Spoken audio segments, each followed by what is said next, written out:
Hello, everyone, and welcome back to Sports in Perspective, live on the campus of Clayton State University. Thank you for joining us. We are on Facebook Live, and we are on Spreaker.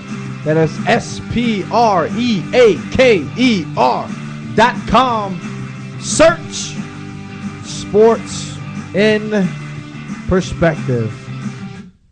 Thank you for joining us. We will quickly do our NFL hurry up because we have got to get to the NFL protest and why it is at its defining moment. Seahawks beat the Rams 16-10. The Rams had 5 turnovers and they lose an opportunity to take over the division lead. Seahawks going to the bye week 3-2, leading the division. Patriots beat the Bucs 19-14. The Bucs missed a host of field goals and they bring in another field goal kicker. But the Pats give up another 300-yard passer, but hold the team to just 2 touchdowns. Panthers beat the Lions 27-24. Cam, another 300-yard game on the road against another good opponent. Lions, remember when I said power rankings are dumb after just 4 weeks of an NFL season? Well, the Lions have lost 2 of 3, and the only win was against Minnesota. Eagles blow out the Cardinals. Carson Wentz, 300 yards and 4 touchdowns. Eagles did what you're supposed to do to bad teams. Blow them out. They play Carolina tomorrow night, and I believe the Eagles win that game on the road. Tom Brady has a hurt non-throwing shoulder. O-line for the Patriots aren't very good and early in the seasons. This is why they didn't trade Jimmy Garoppolo, and this is why people said Tom Brady cannot play past 40-41 because it just has not been done in the NFL. That, ladies and gentlemen, is the NFL No Huddle. All right.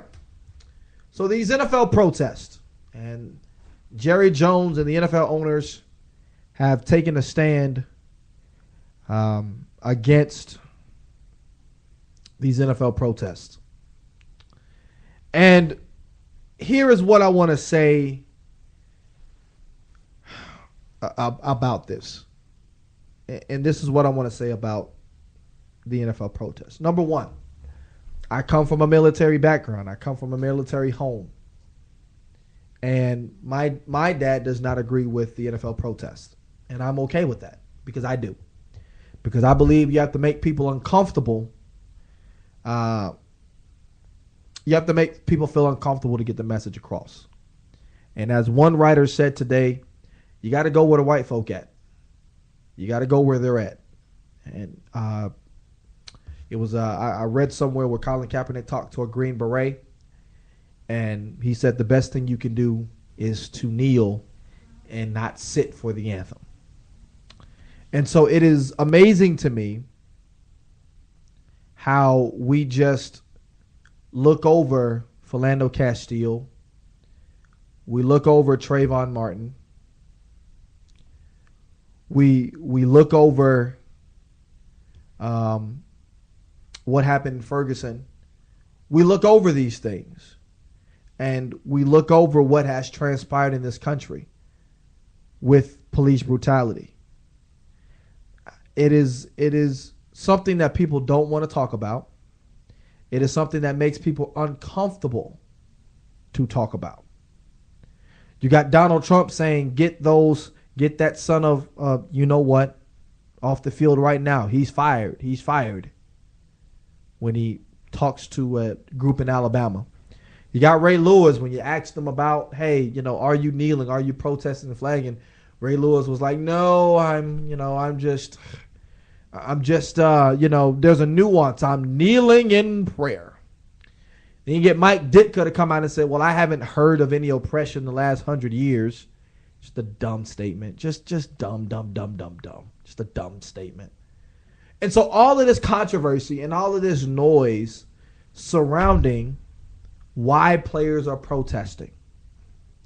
And now we get to the point to where Dr. King was, Coretta Scott King was, all of the African-American patriarchs during the Civil Rights Movement, where now people have called their bluff.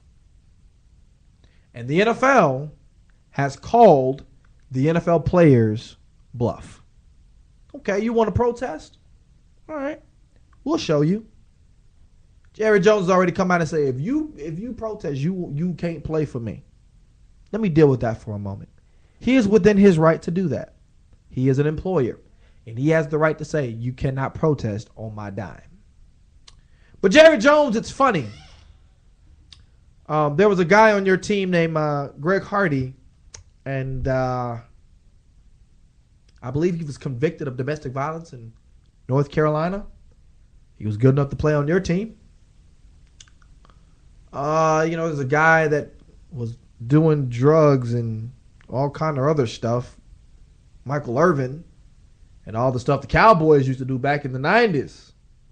They were good enough to play on your team.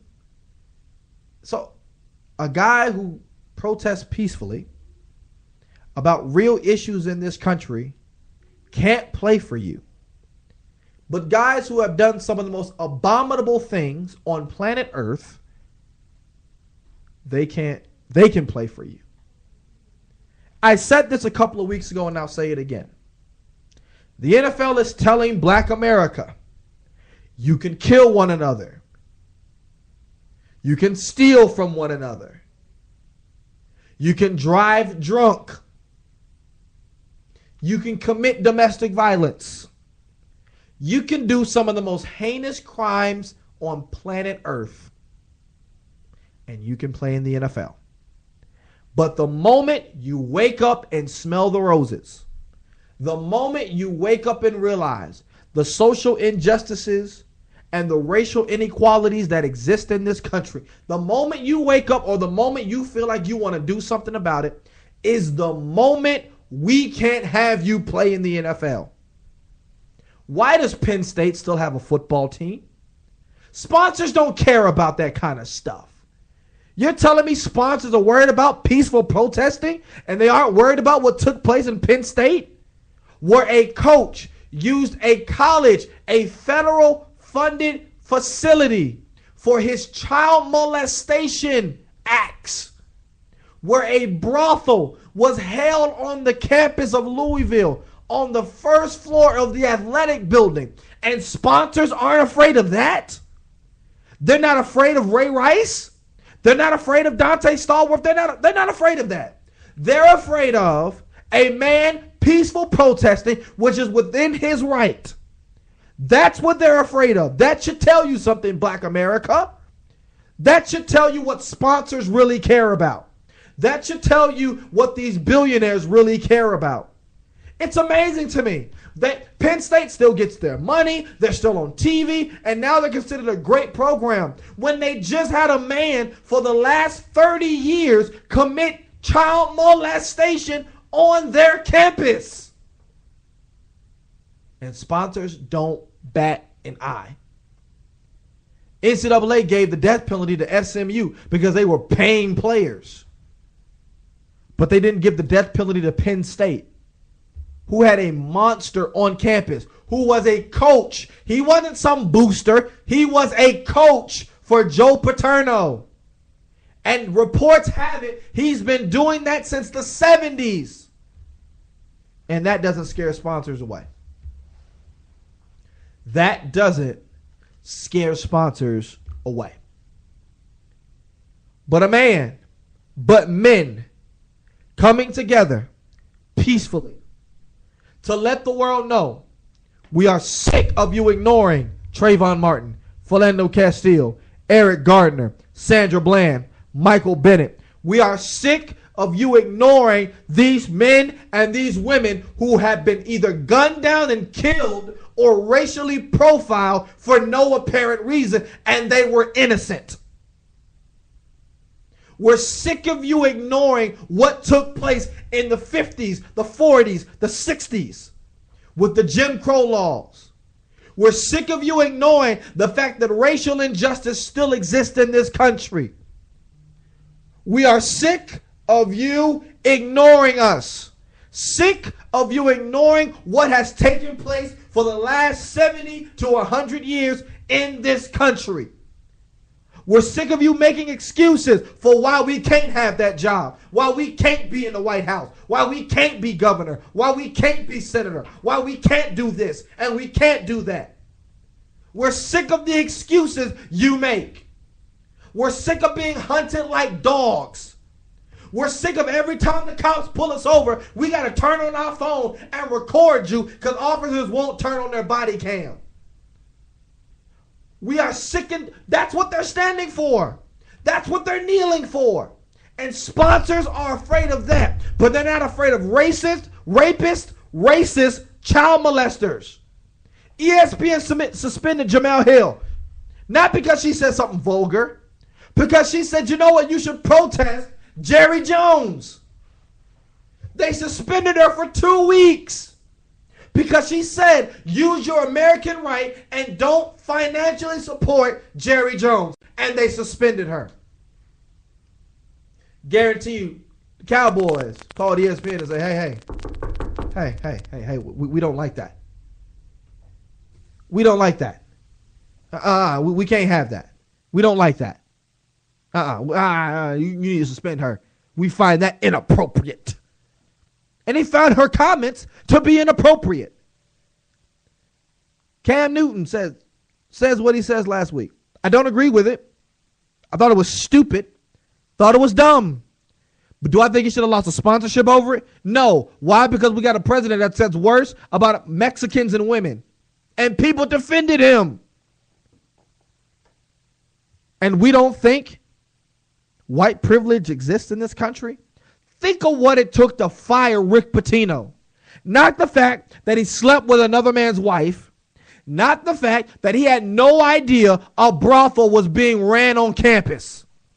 Sex for money. Sex for prospects. He had no idea this was going on his campus. Not on the 3rd floor. Not on the 5th floor. Not on the 6th floor. But on the 1st floor of the athletic building. He had no idea. But as soon as the FBI started snooping around, that's what gets him fired. That gets him fired. And I'm not supposed to believe in white privilege. I'm not. They told Warren Moon, you can't play quarterback because you're black. Huh? Excuse me? I've got the biggest arm in NFL history. And you're telling me I can't play in the NFL because I'm black? Well, yeah, we just don't think you black people are smart enough to play quarterback. The Masters, Condoleezza Rice was the first woman to be able to be on their board or whatever it's called. For the Masters. That's what it was. That it took Bear Bryant losing to a whole bunch of black people for him to realize, yo, they might be an asset to me. I need me one of those. This country has been founded on racial injustice. And we keep telling black people, hey, listen, that stuff didn't happen. And then we defend Mike Ditka for his comments. You know, I'm watching television. It's like, well, I'm not attacking Mike Ditka. You should. You should attack Mike Ditka. His comment was stupid. And his comments sound racist. A non-racist doesn't say that. A non-racist doesn't say, you know what? I have never heard of oppression. Never heard of it in this country. You know, I have just never heard of it. We'll be back. It's Sports in Perspective. We'll be back right after this.